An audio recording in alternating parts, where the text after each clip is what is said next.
New criminal indictment against former President Trump for his alleged efforts to hold on to power against the will of the American people. Now, this indictment comes from the state of Georgia. Fulton County District Attorney, her name is Fani Willis, announced the indictment very late last night. It's sweeping in its scope with 41 counts involving 19 people. Ricky Kleeman was here at the last hour. It's over 90 pages involving former President Trump, all accused of engaging in criminal conspiracy.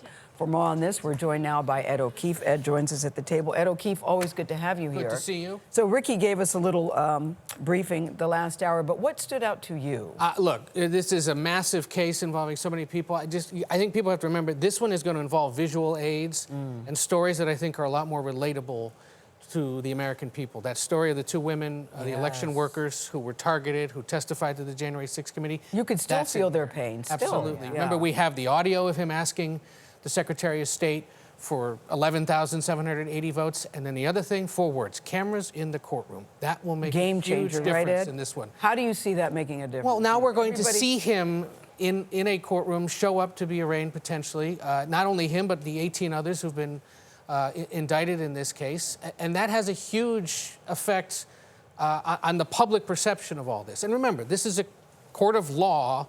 The legal process will continue to play out. He's been masterful, the former president, at exploiting his legal troubles for political gain. So you think the visual of him will be powerful for people It's going to reinforce things for his supporters, and it's probably going to reinforce people's opposition or dislike of him even more so.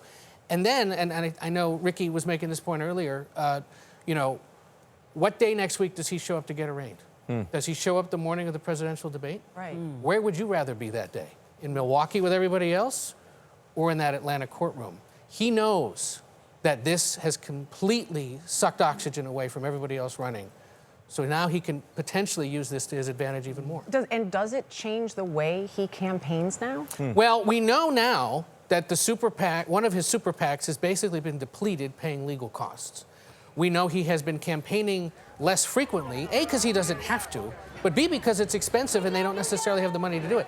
And as he has said, and this is legitimate, he doesn't have the time because he's been trying to meet with lawyers to sort out this case and the 3 others that he faces here in New York and in D.C. and Florida. Now, this indictment was brought by the state of Georgia, and this is a battleground state. Yeah. So how do you see that impacting his campaign there? Well, look, this goes to the heart of what was going on in that state in late 2020, 2021. Voters there remember this. We have not seen a poll of Georgia voters recently that gives us a sense of it, but both Democrats understand that by letting this play out and reminding people there of what went on, it probably helps reinforce concerns some have about him. We'll see if there's enough people in Georgia who feel he's been wronged and show up to support him, you know, come general election season if he's the nominee. Listen, we know that his core base cannot be moved. Right. No matter what happens, it doesn't matter how Might many be strengthened, indictments. Gayle. Yeah, strengthened. Yeah, I hear them say that repeatedly. But what about his allies that he has in Congress right now? Publicly, they all defend him.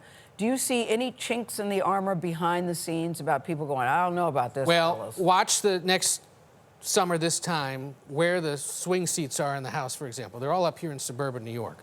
How supportive are those guys when they're facing a Democratic opponent next year? Besides that, though, in all these ruby red districts across the country, they'll be with them. And watch this fall, once Congress starts debating issues of dollars and cents, how many Republicans propose, hey, let's cut off funding to Jack Smith's special counsel office. Let's hold up the reconstruction of the FBI headquarters as payback for what they've done to the former president. It won't necessarily go anywhere, but they'll play games with it. It'll delay the process even more, and they will find ways in the spending fight to come this fall to do that. And I know we keep saying this, but I think it's worth repeating. In Georgia, should this come to the end, this is not a situation where he can pardon himself either. This is not a federal case. This is a state case. Right about that. Ed O'Keefe on top of it as usual. Good to see you, too.